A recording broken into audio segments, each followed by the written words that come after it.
Slogan করে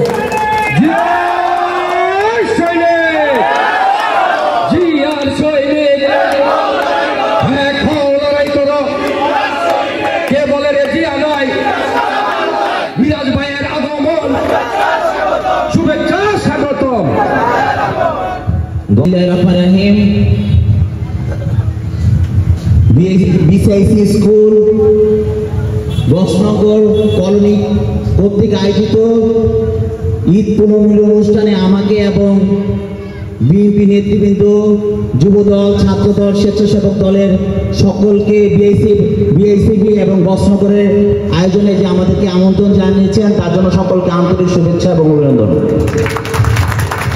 আমাদের মাঝে উপস্থিত আছেন বিশেষ অতিথি হিসাবে শাহালি থানার আহ্বায়ক কাউসার ভাই, আমাদের মাঝে উপস্থিত আছেন ৮ নং ওয়ার্ডের সভাপতি সেলিম ভাই এবং ৮ নং ওয়ার্ডের সেক্রেটারি জাকির ভাই উপস্থিত আছেন, শাহালি থানার যুগ্ম আহ্বায়ক কবির ভাই, মিরন ভাই উপস্থিত আছেন, ঢাকা মহানগর উত্তর যুবদলের যুগ্ম আহ্বায়ক আবু সালেহ আহমেদ চৌধুরী মানিক উপস্থিত আছেন, রতন ইসলাম বাড়ি উপস্থিত আছেন, ইলিয়াস উপস্থিত আছেন, পল্লবী থানা যুবদলের সম্মানিত সদস্য সচিব গোলাম কিবরিয়া, সিনিয়র যুগ্ম আহ্বায়ক জামাল কামরুল সহ উপস্থিত আছেন বিএসএফ এর সাবেক সভাপতি আমার শ্রদ্ধেয় বড় ভাই।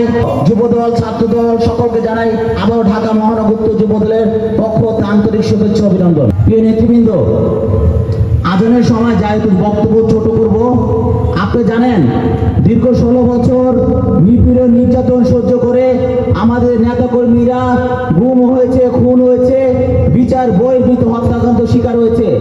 আমরা অনেক সভা সমাবেশ করেছি, মানববন্ধন করেছি, অনেক রক্তের বিনিময়। আপনারা দেখেন 13 তারিখে আমাদের বিএনপি ভারপ্রাপ্ত চেয়ারম্যান এবং আমাদের অন্তর্বর্তীকালীন সরকার ডক্টর ইউনূস সাহেব লন্ডনে যে বসে যে এই যে নির্বাচনের যে রূপরেখা যে দিনক্ষণ ঠিক করেছে, এটা আমাদের কিন্তু আজকের নতুন করে আমাদের পাওয়ার কিছু নেই। কিন্তু আমরা গত 16 বছর যাবত এই যে মানুষের ভোটাধিকার প্রতিষ্ঠার জন্য এবং গণতন্ত্র প্রতিষ্ঠার জন্য কিন্তু আমরা লড়াই করে গিয়েছি। আপনারা কিন্তু সবাই আমাদের সাথে ছিলেন, কেউ হয়তো রাজপথে ছিলেন, কেউ আমাদের হয়তো সাপোর্ট দিয়েছে অন্যভাবে। এই যে ফেব্রুয়ারি মাসে যে নির্বাচনের যে দিনক্ষণ ঠিক করেছে, এটা কিন্তু আমাদের গত 16 বছরের ফসল। আশা করি এইটা আমাদের এই ফসল যেন আমাদের জন্য এটাই করতে পারি। এবং আপনারা জানেন এই যে নতুন দল এসেছে, এই জুলাই আগস্টের ফসল বলে যারা নিজেদের আখ্যায়িত করতে চায়, এই জুলাই আগস্টে স্বৈরাচারী সরকারের পতনের আন্দোলন তো আমরা গত 16 বছর করেছি না? গত 16 বছর রাজপথে ছিলাম, আমাদের নেতাকর্মীরা নিপীড়ন নির্যাতন সহ্য করেছে, গুম হয়েছে অসংখ্য। আমাদের এই যে জুলাই আগস্টে আমার সাথে 7 জন যুবদলের নেতা কিন্তু 10 নম্বরে গুলিকে হত্যা করা হয়েছে স্বৈরাচারী সরকার। জুলাই আগস্টের ফসলের বর্ণনা করলো আমাদের বিএনপি ভারপ্রাপ্ত চেয়ারম্যান জনাব তারেক রহমান। আপনারা দেখেন এই যে আজকে 9 মাস অতিবাহিত হয়েছে, নতুন দল যা আছে, যা নাদের আছে নিবন্ধন, যা না আছে জেলা কমিটি, ওয়ার্ড কমিটি, থানা কমিটি, অথচ নিবন্ধন ব্যতীত তারা একটি দল ঘোষণা করেছে এবং নতুন করে তারা সরকারে আসার জন্য নানা ধরনের টাল বাহানা ষড়যন্ত্রে লিপ্ত হচ্ছে। এমনকি তাদের পছন্দ করা ডক্টর ইউনূস সাহেব যে নোবেল পুরস্কার আমাদেরও পছন্দ ছিল, এই ডক্টর ইউনূস সাহেবের নিয়েও কিন্তু তারা নানা ধরনের বিভ্রান্তমূলক কথা বলছে। আমাদের বিএনপি ভারপ্রাপ্ত চেয়ারম্যান জনাব তারেক রহমানের সাথে এই যে ফেব্রুয়ারি নির্বাচনের দিনক্ষণ ঠিক করেছে বলেছে না বেঈমান? বলেছে। গতকালকে বিভিন্ন ইলেকট্রিক মিডিয়া এবং প্রিন্ট মিডিয়া ইউনূস সাহেবকে সহ বলেছে জুলাই আগস্টে শহীদদের রক্তের উপরে বেমানি করছে ডক্টর ইউনূস সাহেব আমাদের সাথে মিলে। জুলাই আগস্টে রক্তের সাথে বেমানি করছে কারা বেমানি করছে? যারা নতুন দল এই ছাত্রদেরকে বিভিন্ন আশা দিয়ে, যারা ছাত্র নতুন দেশ গড়ার জন্য নিজেরা স্বেচ্ছায়, সাধারণ মানুষ কিন্তু সবাই সবার মতো করে নেমেছে। এই ছাত্ররা যারা সাধারণ ছাত্র যারা নেমেছে তাদের রক্তের উপর বেমানি করছে নতুন সংগঠন এনসিপি বেমানি করছে। এবং তারা ছোট ছোট বাচ্চা যাদের নাক টিপ দিলে এখনো দুধ বের হয়, তারা এখনো বলে বিএনপি ছাত্র জনতার রক্তের উপরে দাঁড়িয়ে বেমানি করছে। আপনারা দেখেন 9 মাসে আমরা কি পেয়েছি। উপদেষ্টা আসিফের পিএস মুয়াজ্জেম 311 কোটি টাকা মালিক, সে এখন কোথায়? তাকে সরকারি তরফ থেকে তাকে কিন্তু পদত্যাগ হয়েছে এবং সে বলে সে নাকি বাংলাদেশ ব্যাংকে চাকরি করার জন্য সে নিজে পদত্যাগ করে সে নিজে ওখানে ইন্টারভিউ দেওয়ার জন্য গিয়েছে।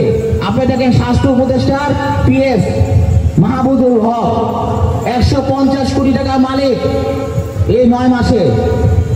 আপনি দেখেন এনসিপি নেতা তানভীর 450 কোটি টাকার মালিক হয়েছে 9 মাসে, আবার নাকি তারা দেশের জনগণের জন্য কাজ করছে। আপনি দেখেন স্বাস্থ্য উপদেষ্টা নাহিদের সাবেক পিএস আতিক 150 কোটি টাকার মালিক হয়েছে। আওয়ামী লীগ সরকার গত 16 বছর তার নেতা কর্মীদের যে যা না কামিয়েছে সে তারা এই 9 মাসে কামিয়ে ফেলেছে। তারা নাকি দেশে মানুষের পাশে আসে, তাদের নাকি জুলাই ছাত্র জনতা রক্তের উপর নাকি দাঁড়িয়ে আমরা বেমানি করছি। বেমানি তারাই করছে। এখনো দেখেন পঙ্গু হাসপাতালে গিয়ে অসংখ্য ছাত্ররা অসংখ্য ইনজুরি, যারা কিডনি নষ্ট হয়ে গেছে, পা পঙ্গু হয়ে গেছে, তাদের ব্রেন নষ্ট হয়ে গেছে, এখনো তারা পঙ্গু হাসপাতালে মৃত্যুর সঙ্গে পাঞ্জা লেগে লড়ছে। অথচ তাদের কিন্তু সরকারি তরফ থেকে তেমন কোনো দেখাশোনা করছে না। আমরাই বরং বিএনপি ভারপ্রাপ্ত চেয়ারম্যান জনাব তারেক রহমানের নির্দেশে আমাদের নেতারা বিএনপি, যুবদল, ছাত্রদল, অঙ্গ সংগঠনরা তাদের কিন্তু গিয়ে দেখাশোনা করছি। তারা তো পকেট থেকে টাকা এনে দিবে না, দিবে তারা সরকারি কোষাগার থেকে তাদেরকে চিকিৎসার জন্য টাকা দিবে, তা করছে না। তারা তাদের নিজেদের আখের গোছানোর জন্য ব্যস্ত। এই যে স্বৈরাচারী শেখ হাসিনা পতনের আগে যাদের পকেটে 100 টাকা থাকতো না, এইসব ছাত্ররা যাদের রিক্সা ভাড়া থাকতো না, তারা আজকে 100-150 কোটি টাকার মালিক হয়েছে। তারা আবার এই দেশে সরকার গঠন করতে চায়। এই স্বপ্ন আমি মনে করি আপনার ধুলায় মিশিয়ে দিবেন। আমি চাই এই যে দীর্ঘ 16 বছরের যে প্রতীক্ষা আমরা করেছি, আপনারা করেছেন, সাধারণ মানুষ করেছে, এই যুব সমাজ করেছে, যারা ভোট দিতে পারে নাই। আমিও আজকে 20 বছর যাবৎ ভোট দিতে পারি নাই। এখানে বলতে পারবে না কেউ ঠিক মতো ভোট দিতে পেরেছে। ঠিক মতো একমাত্র আওয়ামী লীগের পরিবারের লোকজনও ভোট দিতে পারে নাই। তাদের পরিবারে যদি একজন আওয়ামী লীগ থেকে থাকে, সে তার পরিবারের সকল ভোট সে নিজে দিয়ে এসেছে। তাদের কোনো ভোটের স্বাধীনতা তারা পায় নাই। আমরা দেখি আগে যখন ছোট ছিলাম, আমাদের এই যে পাপ্পু ভাইয়া যখন আগে ফিল্ডে থাকতো, যখন তারা রাজনীতিবিদ ছিল, তখন দেখতাম ভোট আসলে বিভিন্ন সবার বাসায় মনে হচ্ছে ঈদের মতো একটা আনন্দ হতো। সবার বাসায় সবাই মিলে ভোট দিতে দিত। এই দিন আমরা কবে ফিরে পাবো বলেন? এই দিন ফিরে পাওয়ার জন্যই, এই এজেন্ডা বাস্তবায়ন করার জন্য আমাদের বিএনপি ভারপ্রাপ্ত চেয়ারম্যান জনাব তারেক রহমান এই 16 বছর সবচেয়ে ত্যাগী নির্যাতিত পরিবার হয়েও এই জনগণের পাশে থেকে সংগ্রাম করে গিয়েছে। এই ভোট প্রতিষ্ঠা করার জন্য এবং গণতন্ত্র প্রতিষ্ঠা করার জন্য। সুতরাং নেতৃবৃন্দ, সবাইকে ধন্যবাদ, সকলকে ধন্যবাদ। আমি আপনাদের পাশে আছি। আমার অফিস আপনারা চিনেন। এখন এখানে যারা প্রবীণ নেতারা আছেন, আমার বড় ভাইয়ের সাথে মোশাররফ হোসেন বসু ভাইয়ের সাথে রাজনীতি করেছেন অনেক ছোটকালে আমি দেখেছি। আপনারা সবাই আমার বয়সও বড় এবং প্রবীণ নেতা। আমি আপনাদের অনেক ছোট। কোনো সময় কোনো কিছু দরকার প্রয়োজন মনে করলে আমার কাছে আসবেন। আমি সর্বোচ্চ করার চেষ্টা করব আমার শালীধারা নেতৃবৃন্দের জন্য এবং শালীধারা জনগণের জন্য। আমার কাছে আসবেন, আমি সর্বোচ্চ করার চেষ্টা করব। যে কোনো বিপদ হোক, না আসলে আমার বিষয় আপনি বুঝবেন না, আসলে বুঝবেন। অনেকে দূর থেকে বলে যে যাব, কি মনে করে, কোনো দ্বিধা দ্বন্দ্ব ফেলে আমার কাছে আপনারা আসার অনুরোধ রইল সবাইকে। আজকে এখানে যারা আয়োজন করেছেন, সাবেক আহ্বায়ক আব্দুল মান্নান, শালী থানা স্বেচ্ছাসেবক দলের সভাপতি, যারা আয়োজন করেছেন